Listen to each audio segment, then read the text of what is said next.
When you start to manage people, you're going to become the topic of their dinner-time conversations. So what do you want them to say about you? Do you even want them to talk about you at all? If you want to find out whether line management is the right career move for you, then this is the episode you need to listen to. I'm Jeremy Klein, and this is Change Work Life.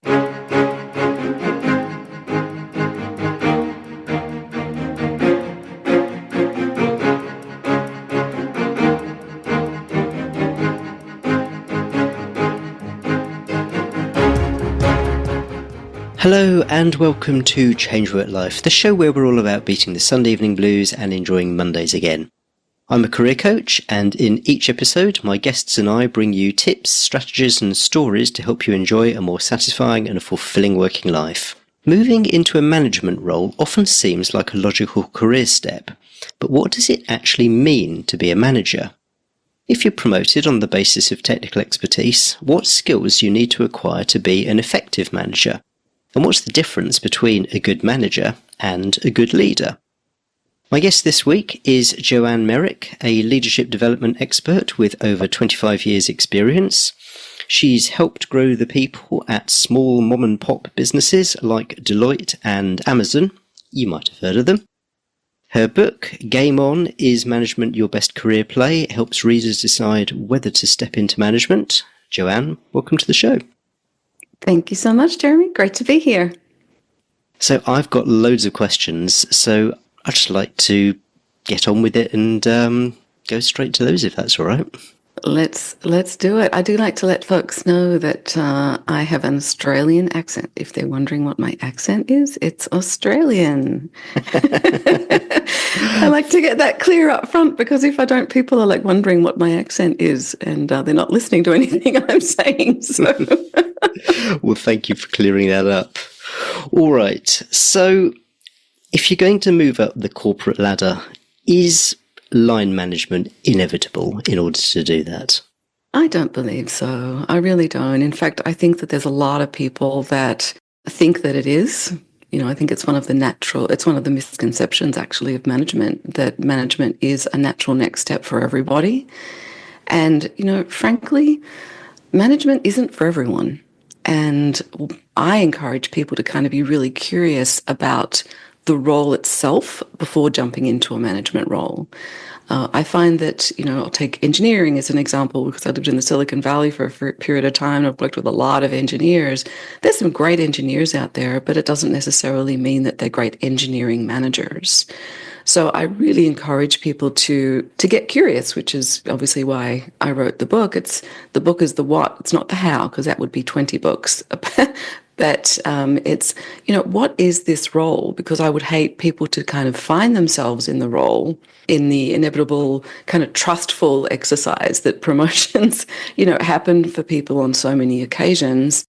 And they find themselves there, and they're immersed in this role that they're not happy with, or that they didn't realize it was what it was, or they're realizing that they need a whole new set of skills to be successful in the role, when arguably up until that time they have been really successful because they are really great at what they do. So it can kind of be a little bit of a shock to the system when people find themselves in maybe a little bit overwhelmed or over their heads. And then, of course, because the role is a manager, that role impacts people, i.e. their direct reports, in such significant ways that I'd really encourage them to get a little bit more curious on the actual skills involved in being a manager before kind of falling into it or diving into it, whichever way you want to look at it. Before we get into what being a manager actually means, you said there that becoming a manager isn't a prerequisite to climbing the corporate ladder. I'm curious as to what the alternatives are and how high realistically you can go without having some kind of a management aspect to your job. I have it in mind that it's going to be really hard to go up to being, say, I don't know, C-suite CEO, unless you're a manager. That's very true. And maybe there's elements of the role that can be developed over time throughout your career, where you get to a point in your career where you are more comfortable being a manager. of people, but that kind of initial falling into the role is something that I think people need to think about, twice.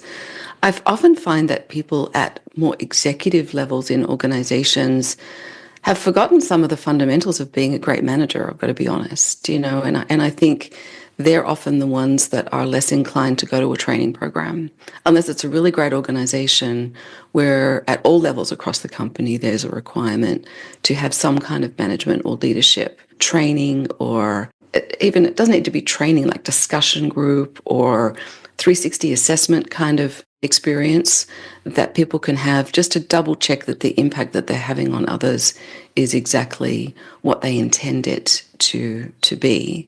Maybe to some degree, particularly when you get higher up in organizations, it is inevitable, but it's not something that people should be looking to dive into too soon without having other experiences on the corporate ladder, so to speak.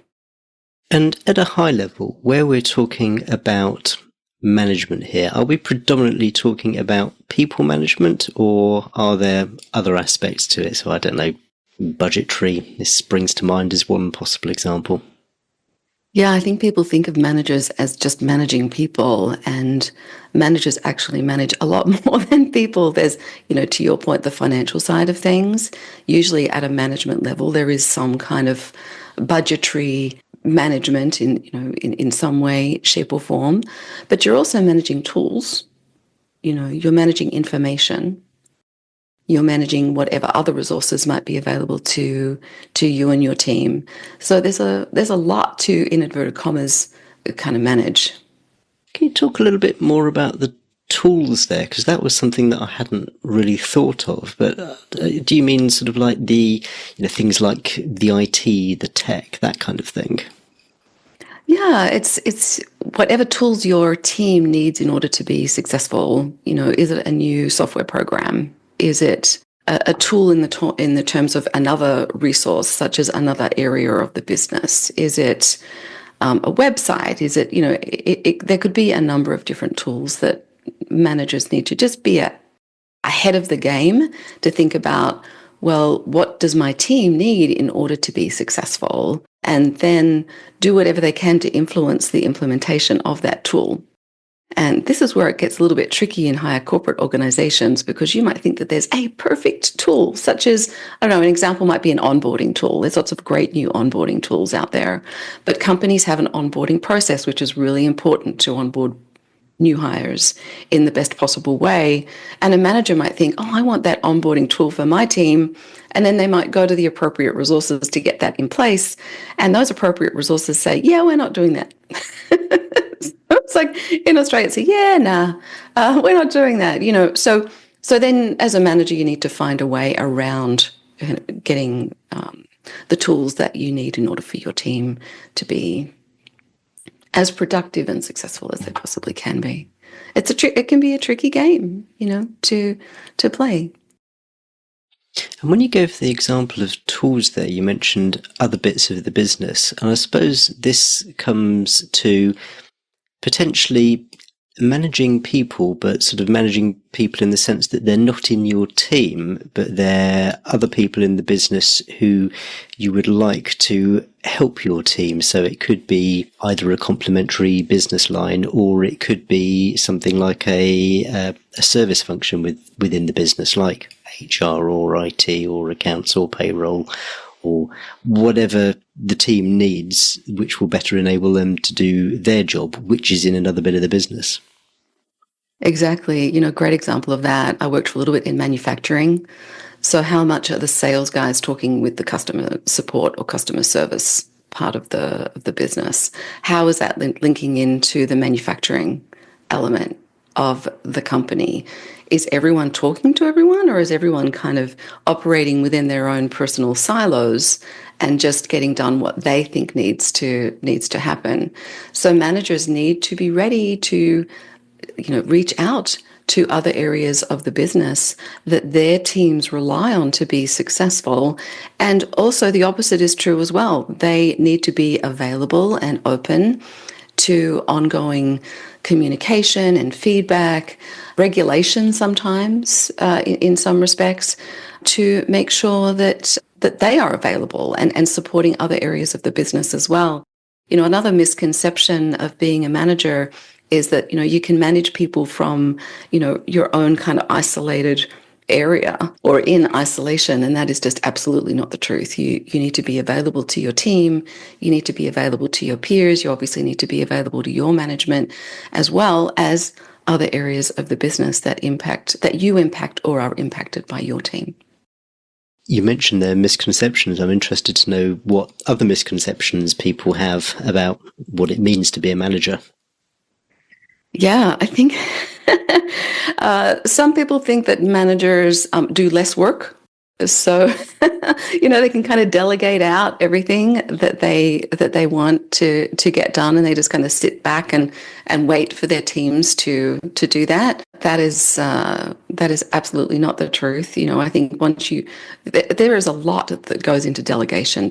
Being able to delegate appropriately or effectively is one of the top skills of being a great manager. And you need to know the strengths of the team, of your team, the people that are reporting to you. You need to think about what it is you're delegating. You need to think about timelines. You need to think about the best person to do the job. And you also need to think of, what person on my team might want to do this work as well. So, and then while they're doing it, you need to work out how much support they're going to need from you. A little support, no support at all, or less support. And then if they do need the support from you, you need to be available to give them that support as well. So the dynamics of delegation and delegating effectively really mean that you need to be more available rather than less available. But again, it's a fine balance. You don't want to delegate something to someone that doesn't necessarily need as much support from you, and then follow them up and then, in effect, micromanage them, because that's just going to create the worst possible relationship between you and that person as well. So delegating is one, but there's quite a few. I've actually got another one, Jeremy. It's a funny story. I've run many hours of training of management and leadership development, and I was actually in a training program delivering content on how to be a great manager. And one of my participants stood up and said, well, I think management is an innate skill. I don't think management can be learned. And I thought, well, that's interesting given where we are and what we're talking about right now. But they had a very strong opinion. And of course, I want to listen to that opinion. But at the same time, I truly believe that being a manager is not necessarily an innate skill. Certainly, there are some people that might feel more comfortable or have the kind of personality that other people are drawn to, a kind of, I call it a je ne sais quoi, if you like, pardon my French to any of the French listeners out there, about being a manager. But I truly believe that being a great manager is easily learned. It just takes time, energy, practice, openness to feedback, and, practice, as the old saying goes. What about this distinction between leadership and management? I've had a number of people on this podcast who have said that anyone can be a leader. You don't have to be hierarchically in a higher up position in order to be a leader. Equally, I've had people describe a manager as a leader, and the thought that's gone into my head is, well, yes, they're a manager, but I'm not sure I'd necessarily describe them as a leader. So perhaps you can talk a bit about that distinction. Yeah, it's great. It's another misconception that if you're a manager, that means you're a great leader. No, it doesn't, in my opinion anyway, it doesn't necessarily mean that. In order to be a manager, you need to be a manager and a leader.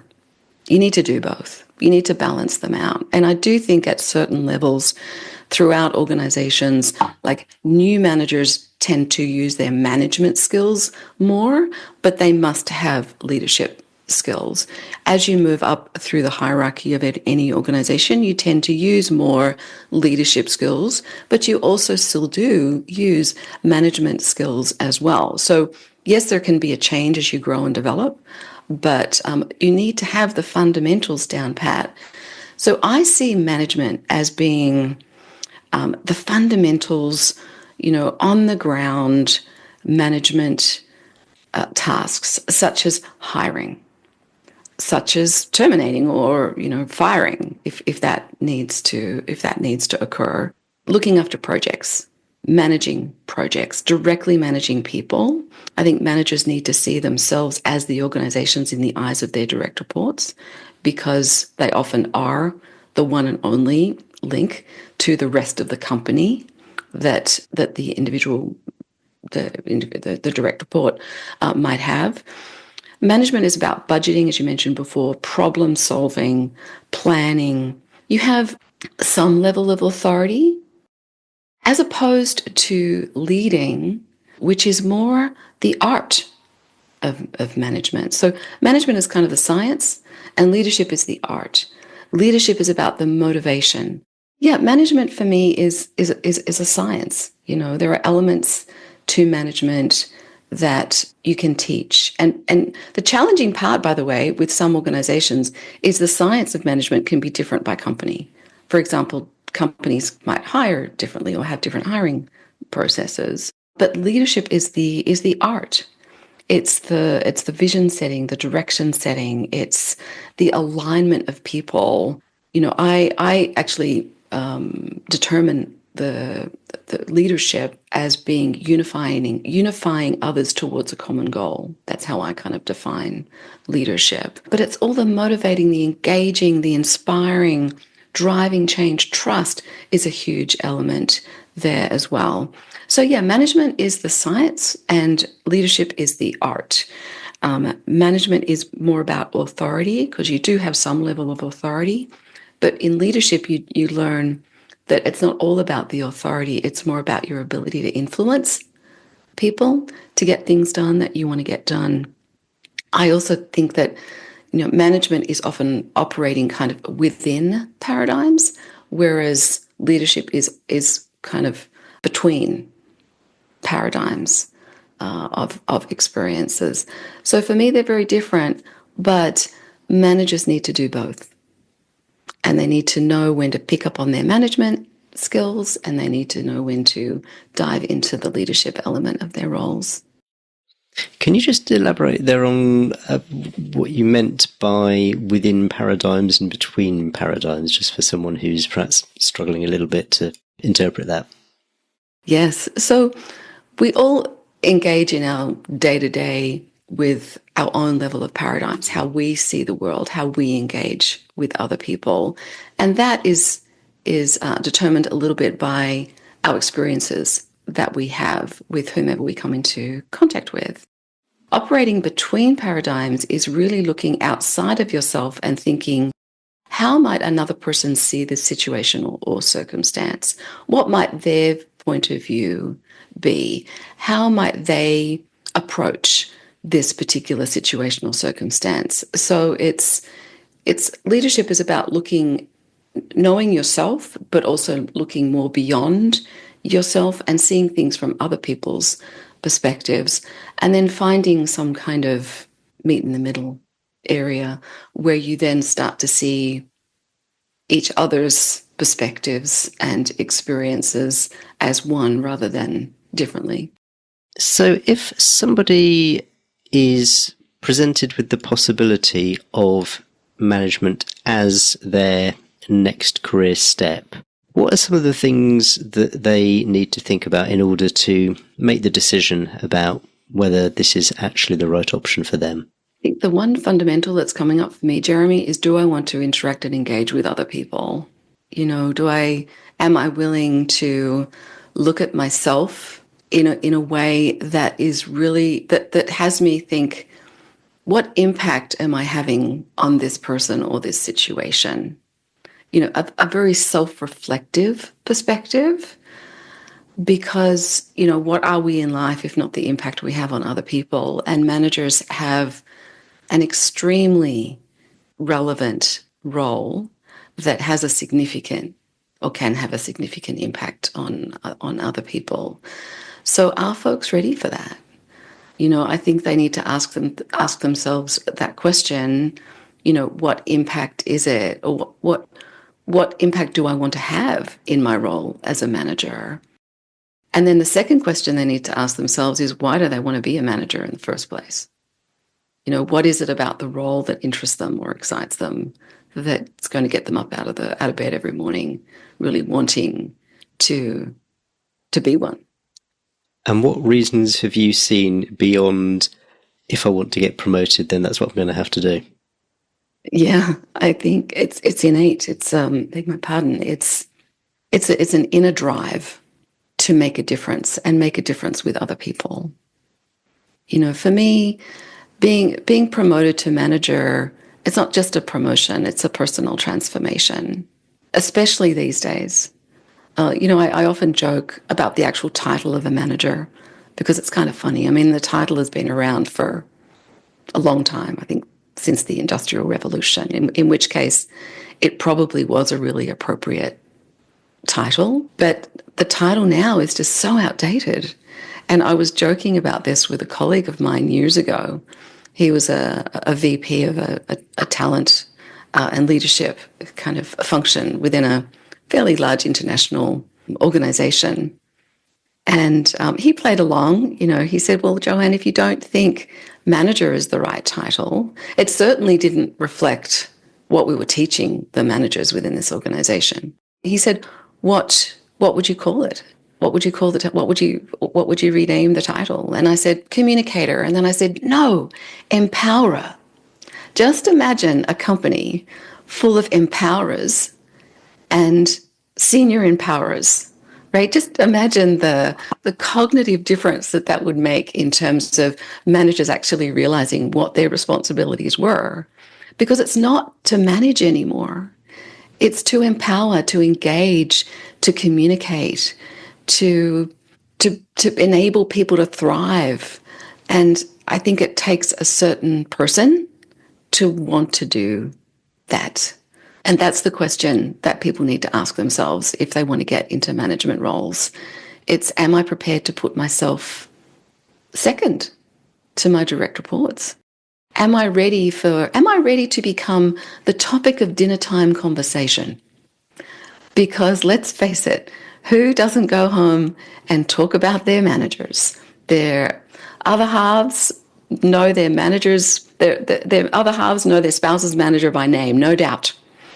So it's that kind of readiness and also, a willingness to learn continually. Being a manager is a personal journey. It's a lifelong learning journey. And so if they're ready for all of those things, go for it.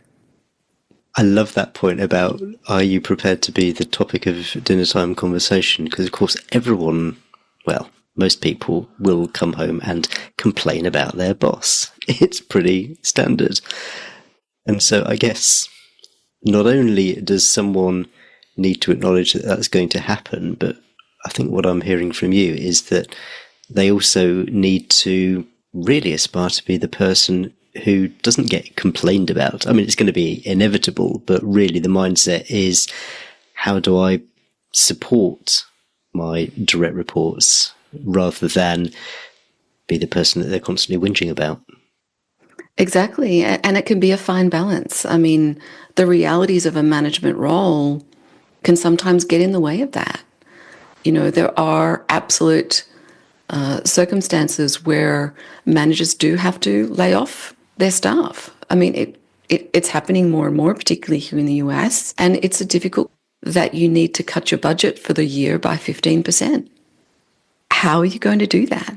And that may not necessarily mean laying off people, but what projects are you going to move forward with? What projects are you going to stop? How are the people that are working on those projects going to react? There's an additional layer of complexity with being a great manager that I feel that a lot of people don't think about before jumping in. So we've talked quite a lot there about mindset. What about skills? If you have historically been an individual contributor and you're contemplating a move to management, what are the absolute number one skills that either you've got to acquire if you don't have them already, or you need to work on and brush up? I think the number one skill is communication for me. I break down skills that are, like there are so many skills out there, but I've really tried to break it down into kind of four common areas, and they are strategic perspective. So taking on a perspective over and above anything that you personally might be working on at that particular given point in time. Taking on a strategic perspective for your team, for your function, for your company. What is your company's vision? Why is that vision in place? Communication is one, and that's verbal and nonverbal. I've seen most of the great communicators in my time have been very aware of not only what they're saying, but how they're saying it, right down to their body language. Another important skill to engage in is obviously team performance. And that includes everything from, performance management to change management to one-on-one conversations to coaching, collaboration, those sorts of things. And then the final skill that I have identified is around judgment, and that includes decision-making and prioritization and problem solving. So, there's a lot of skills in there, but if anyone is thinking, wow, that's a lot, yes, it is. Where do I start? I think the number one, two for me, communication and emotional intelligence. Emotional intelligence is coming about now as one of the most important skills for managers and leaders to learn and engage in. And I think innovation leadership as well. And maybe this is something that if you're not a manager right now, but you're thinking that it might be something great to do, and you're not really sure how to become a manager at this particular point in time, doubling down on those two in whatever capacity you can, but also, is there something that you can identify from an innovation perspective that's going on within your team right now that you might be able to lead the rest of the team through?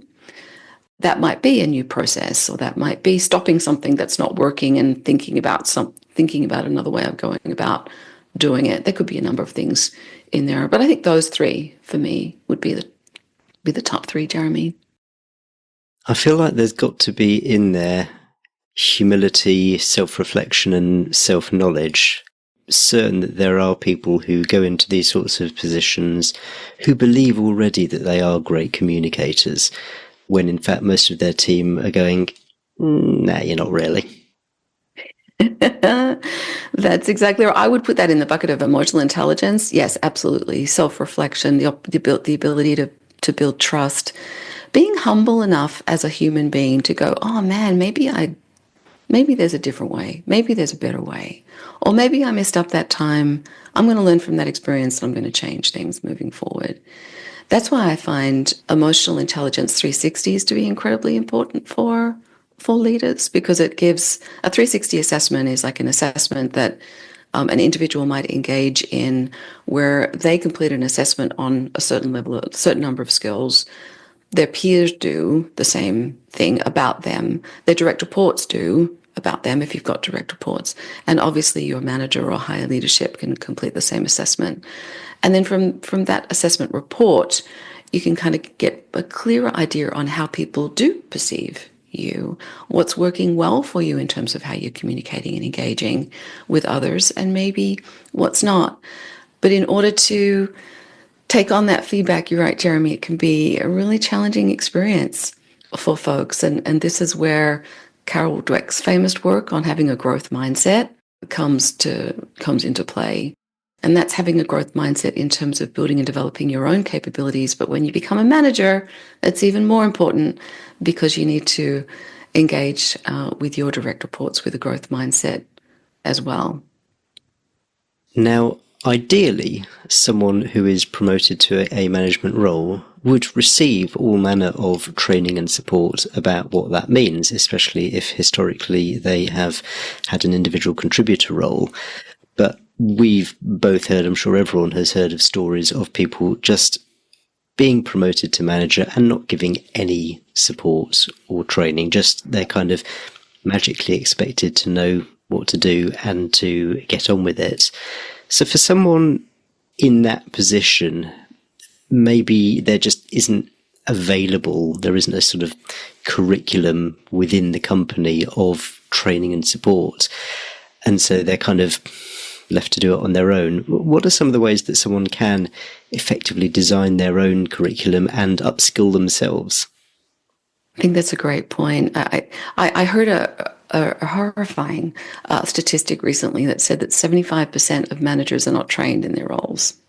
And then the other part of that was like most managers, so according to Gallup, like most people become managers when they're 30-ish, but they don't receive any training until they're in their early 40s, which means there's a decade-long period of time where they're not being trained. So yes, many organizations do offer a robust training program for managers, and I think that's wonderful. If they do not, then I do believe that there's an enormous amount of online resources available to folks that are often free. In fact, I'm going to create a link. This topic has come up for me more recently as well. So on my website, which I guess will be linked below at some point, Jeremy, I'm going to create a list of online resources that are free that I've come across. Great organizations such as Harvard Business Review and others that are more than happy to create great online content that folks can access. I've found I'm in no way, shape, or form linked with LinkedIn, but they offer, if you do pay the additional fee for a membership, then they've got some excellent training as well.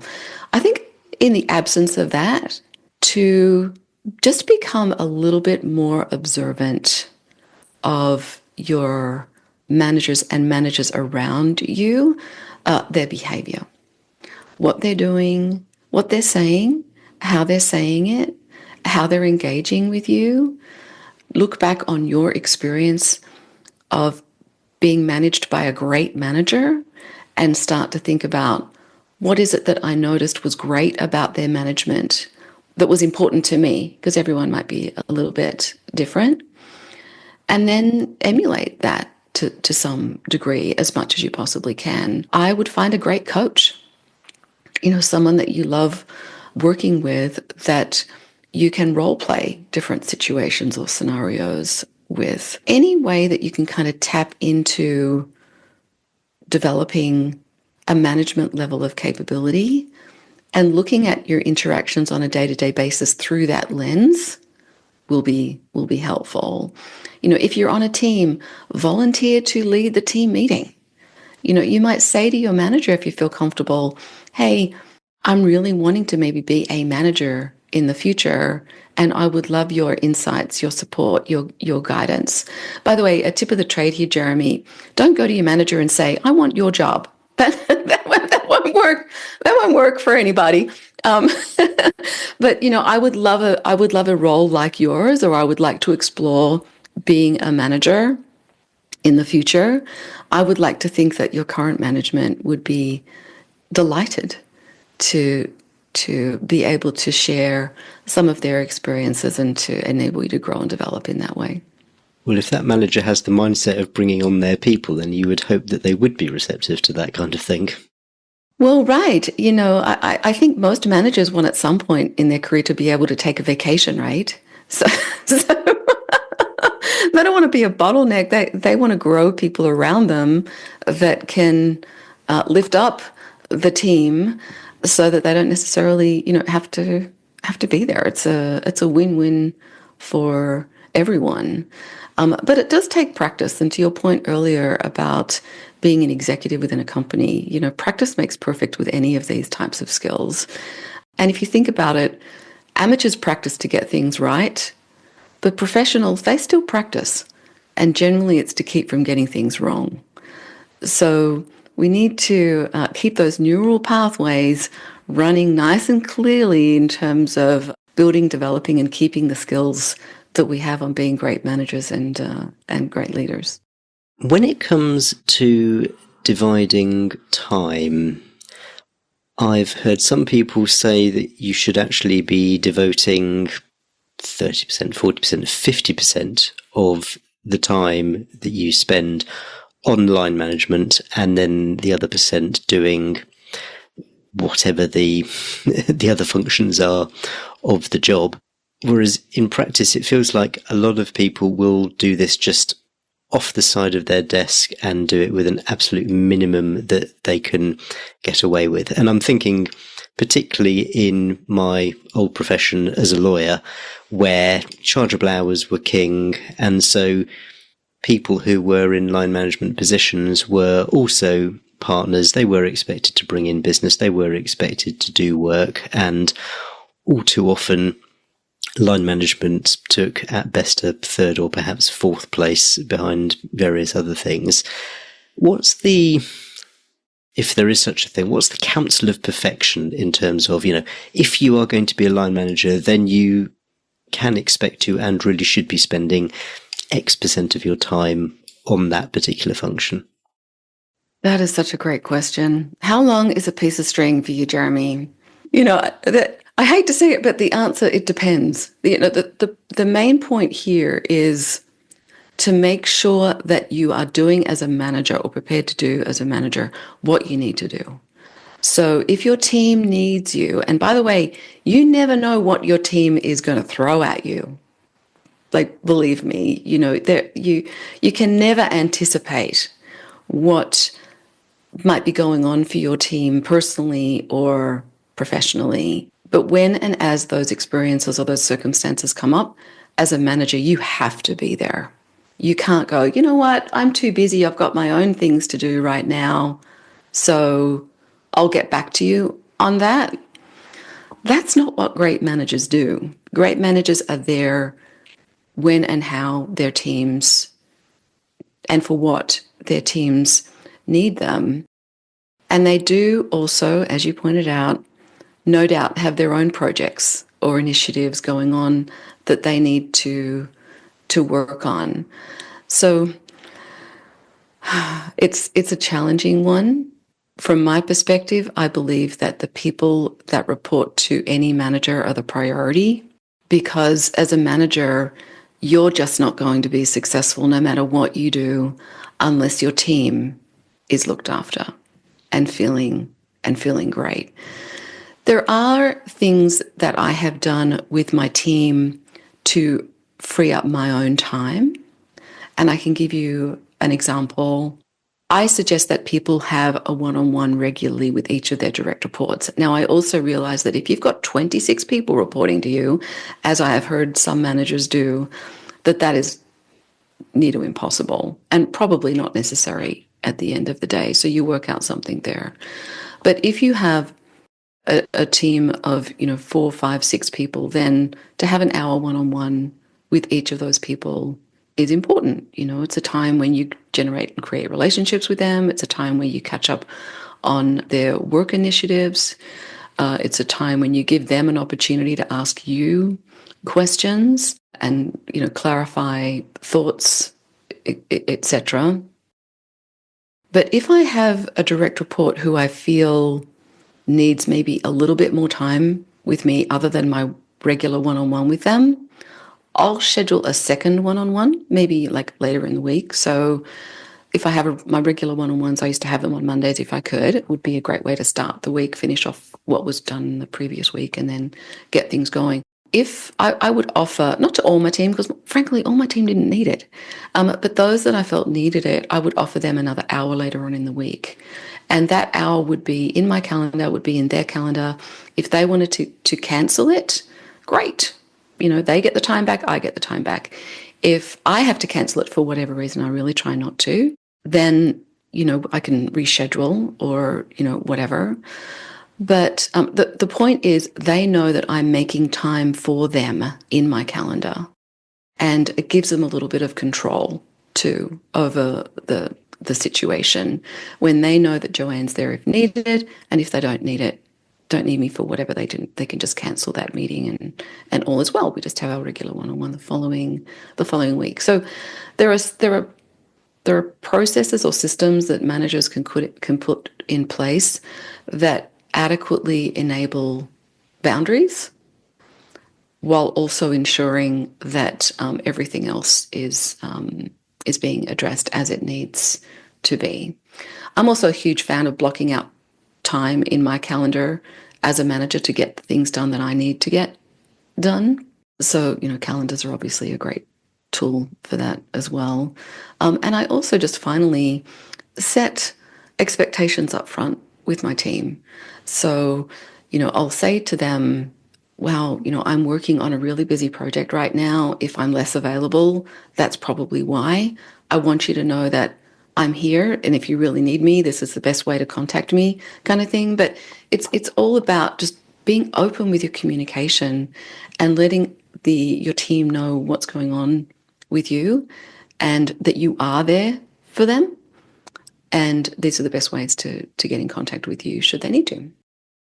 The word that's coming to my mind is service. And this really comes back to what we were talking about, the mindset shift. You're approaching this from a position of service. Now, service within boundaries.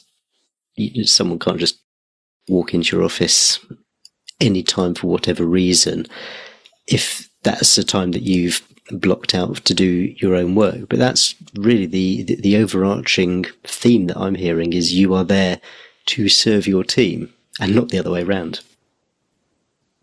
Absolutely. I think that's the best way that's the way to get the best out of your team.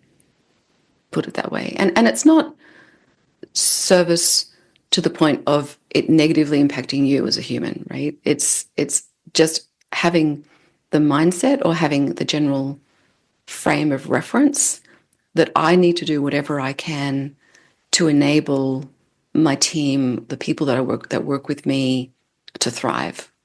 And that kind of way of thinking is going to enable more of what I call a followership way of thinking. It's kind of like we can all think of people, I'm sure you can, Jeremy, right? People that you have worked with in the past that you would work for or with again in a second, and no doubt there are people out there that you think of, you go, no, I would not work with that person if they paid me $1 million. Like, I just wouldn't do it to myself, So it's creating that followership and having and being an attractor of talent rather than a detractor of talent, that for my mind will have future managers and leaders in a much better place than maybe where some of us are at right now. I mean, let's face it, people leave managers.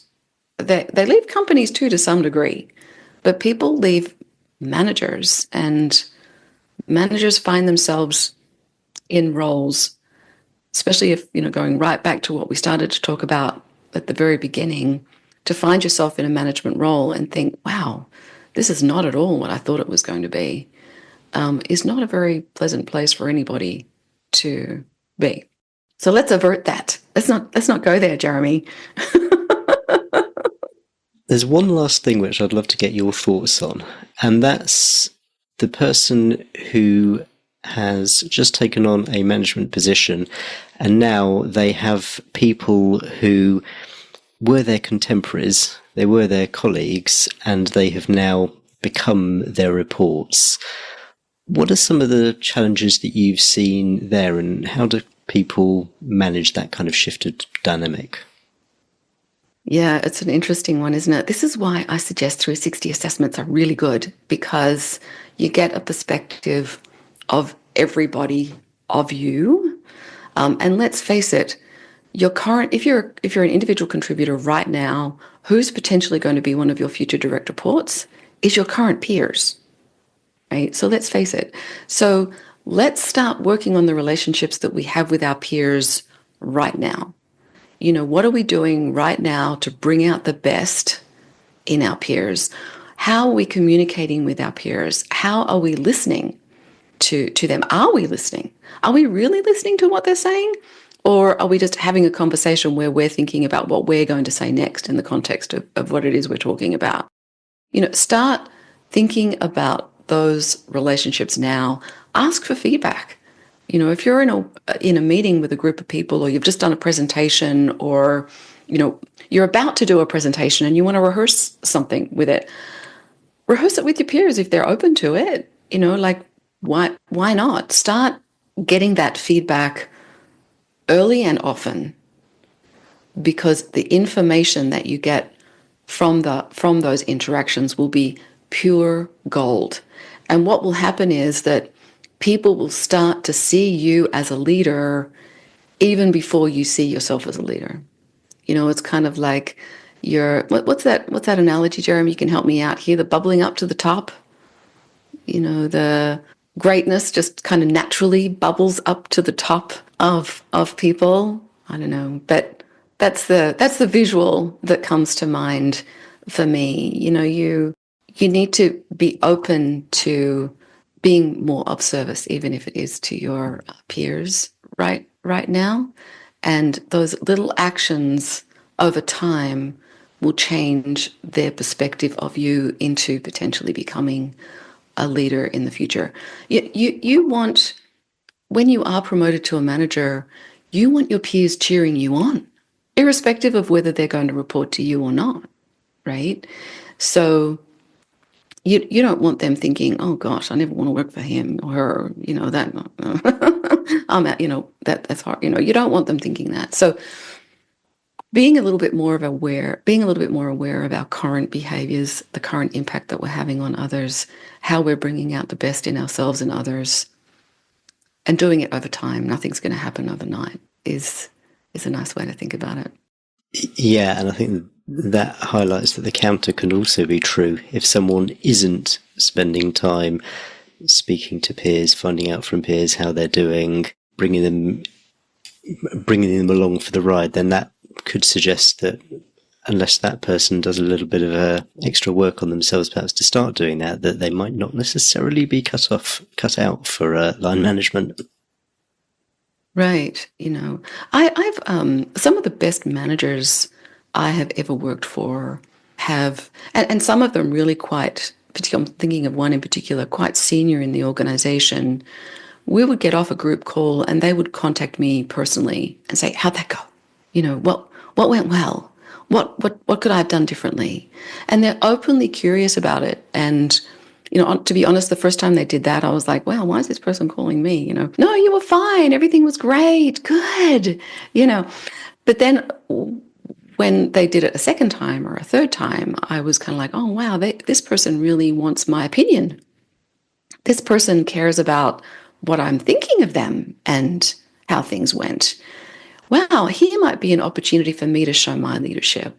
And, to your point earlier about humility, they were quite senior, but they were still showing me that they were a great leader because they were showing me that they were humble, that they were still willing to learn, and that they really cared about what I thought. And I would work for that person again in a heartbeat. Aside from your own book, which I will link to in the show notes, what other resources can you recommend to someone who wants to find out a bit more about what line management is really like? Oh, what line management is really like. There is a book that I came across very early in my career. It's called The Leadership Pipeline. Ram Charan is one of the authors. We can pop a link to it down below as well. I found that to be insightful because it really helped me understand the perspective of career growth when it comes to being a manager and what's required of a first line manager compared to second line manager, and to your point earlier, kind of higher up the chain, how the role might differ. So on a professional note, I really liked that book. It's been around for a long time. I'm over 20 years as well. I'm also a Stephen Covey fan. So 7 Habits of Highly Effective People. I think that's fundamental in terms of mindset. But the more recent one that's really impacted me personally, Jeremy, to be honest, is Mel Robbins' Let Them theory. So, when we're a manager, we're a person, so this is where you've got your professional growth and your professional development to relate to, but you've also got your personal growth and your personal development to work on as well. And Mel Robbins' new book, The Let Them Theory, has had a huge personal impact on me. And I've got no association with her or anyone else, but I really enjoyed just the different perspectives that she's brought to the table and the practical support and guidelines that she provides. And where should people go if they want to find you and find your book? Oh, thank you. So my book is called Game On, Is Management Your Best Career Play? And it's available now on Amazon. I am available via email, joanne@theleadershiprecipe.com. And of course, there is my website, The Leadership Recipe. So I love to chat, obviously, about this topic. It's something that's near and dear to my heart, and I want to help people make the best possible career decisions as much as I possibly can. There's a diagnostic in the book that will help people do that. There's Zoe, who is a up-and-coming or an established engineer who's looking to dive into the management realm herself. So I've written about her journey in the book as well. And there's some reader's quests. So each Game On is the kind of analogy of your career is a game in some respects. It's a serious one, but you can play it a little bit like a game. So each chapter in the book is actually called a quest, and there's reader's quest. There's reader's quests in there as well that they can do along the way. So I hope people enjoy it. I'm sure they will, especially on the back of this conversation. Joanne, thank you so much for coming on. This has been a really interesting conversation. Lots of very practical tips. Thank you so much. Thank you for having me, Jeremy. It's a delight. Okay, hope you enjoyed that interview with Joanne Merrick. I think it's fair to say that in most organisations, line management is, frankly, a bit of an afterthought. You might be promoted, and with that promotion might come line management responsibility, but you don't actually get much training on what that means. And that's completely balmy when you think about it. Consider the impact that line managers have on the people they manage. A line manager can be the difference between whether someone enjoys or doesn't enjoy the work they do. It can be the difference between whether they're productive or not. Line managers within an organisation can collectively determine the success of that organisation. People like Joanne get that. She's got a deep understanding of what it takes to be a line manager. So if line management is something that you're thinking about, then I'm hoping this conversation was useful. If you're already a line manager, then I'm hoping this conversation was useful. Has Joanne picked up on the things that line managers should be doing? Then if you're already a line manager, how many of them are you doing? How seriously are you taking the responsibility you owe to those people you manage? And if line management training at your organisation is, shall we say, patchy at best, do consider what other resources are available to help you perform better. For the transcript, summary of everything we talked about, and links to resources mentioned, visit the show notes page at changeworklife.com/208. That's changeworklife.com/208. And if you're contemplating whether line management is right for you, or you're already a line manager and you want to get better, then consider having a discussion with a coach. The best line managers are those who do it in a way which matches their pre-existing strengths. And one of the things you can do with a coach is draw out those strengths and figure out what does line management mean for you in that context. What are the things that you can bring which mean you're going to be able to do it successfully? If you'd like to explore what a conversation like that might look like, then visit changeworklife.com/coaching. That's changeworklife.com/coaching, and you can find out more. If you've been listening to this podcast for a while, you know that I'm a fan of coaching. And I'm hoping the episode in 2 weeks' time is going to explain why I think it's so important. It's not just coaches who coach. In fact, it shouldn't just be coaches who coach. If line managers and leaders want to get the most out of their people, then coaching is one of the ways that they can achieve that. We'll be talking about that in 2 weeks' time, and it's going to be a good one. So stick around, make sure that you have subscribed to the show if you haven't already, and I can't wait to see you then. Cheers.